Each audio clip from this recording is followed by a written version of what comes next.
the last 4 years, wherever Mr. Chandrasekhar Rao and Mr. Harish Rao and other ministers speak, they talk about that they are going to be giving 1 crore acres of land, water, through the irrigation projects. I am not sure whether it is going to be providing this 1 crore acres of land, because Kaleshwaram itself is a big question mark. We do not know whether you are going to be getting any water from Kaleshwaram at all.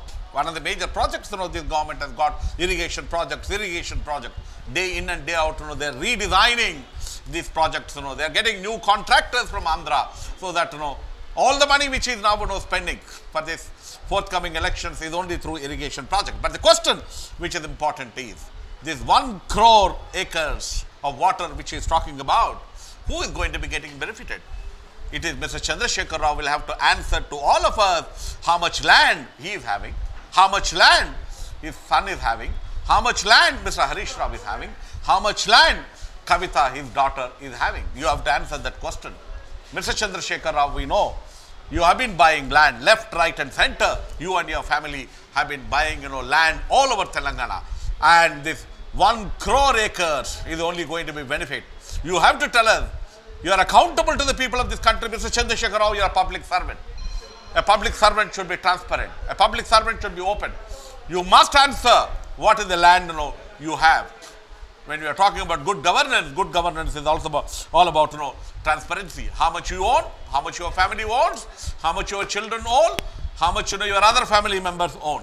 We know it. In addition to not only you own the land, your party members. We also know Telangana Jana Samithi is having all the information about how much land your party members have been buying, how much industrialists have been buying. So do not simply talk that he is going to be providing water for 1 crore acres. You are answerable. You must be accountable to the people. Much more important, Mr. Chandrasekhar Rao, how many Dalits, how many OBCs are having land? You said you will implement 3 acres of land to the Dalits and to Adivasis. Where is the land? How much land have you distributed? Have you really given 3 acres of land? Why don't you give us the details? We know we have information that you have not even given to 2,000 people that 3 acres of land. But in your manifesto you said if the land is not available, you will buy it from private parties and give it. These irrigation projects which you are talking about have no meaning, because according to the data which we have, Telangana Jana Samithi, Dalits in Telangana do not even own half acre of land. I am speaking the truth. Dalits in Telangana, according to a study which has been carried by one of the leading academic bodies here, clearly says Dalits do not even have half acre of land.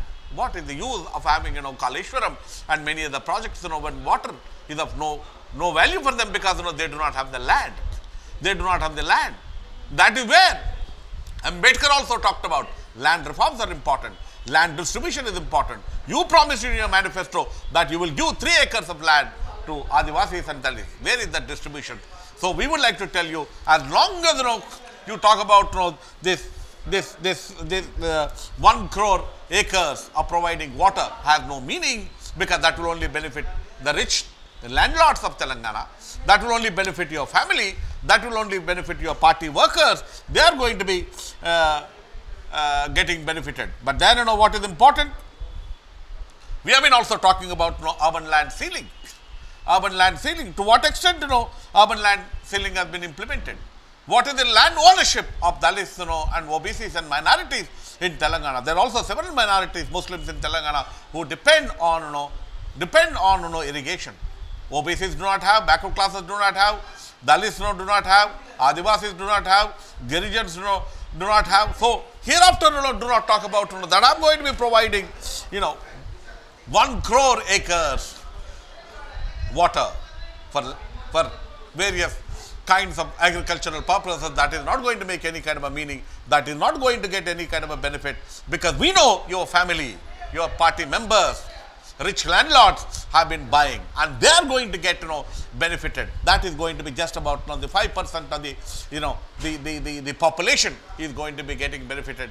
85% of the people in Telangana who are marginalized sections, who are backward classes, who are Dalits, who are Adivasis, who are Girijans and minorities are not going to get any kind of a benefit for this project. Kaleshwaram, initially you talked about 48,000 crores. Now it has come to 1,28,000 crores. By the time the whole project is completed, it may cost over 2 lakh crores. That is the kind of money you are going to be spending on these projects. Who is going to get benefited? It's the rich landlords who are going to be getting benefited. Your family members are going to be getting benefited. Your party workers are going to be benefited. People of this region are not going to be getting benefited. First, implement land reform. First, do land distribution. First, provide every Adivasi and Dalit with land, 3 acres of land, which you promised your manifesto and which you have been talking about, every day, and you have not implemented this major promise, which you made to Adivasis and Dalits. Then only what you are talking about, this 1 crore acres will have, any kind of a sense in terms of water, because, when what is the use of providing, water when they do not have land? Provide, first land, then, talk about, your magnificent irrigation projects in the Telangana state. మన అధికారిక account Telangana Jana సమితి party. దానికి అందరూ కూడా సబ్స్క్రైబర్స్గా కావాలి. దాన్ని ఆదరించాలని కోరుతున్నాను.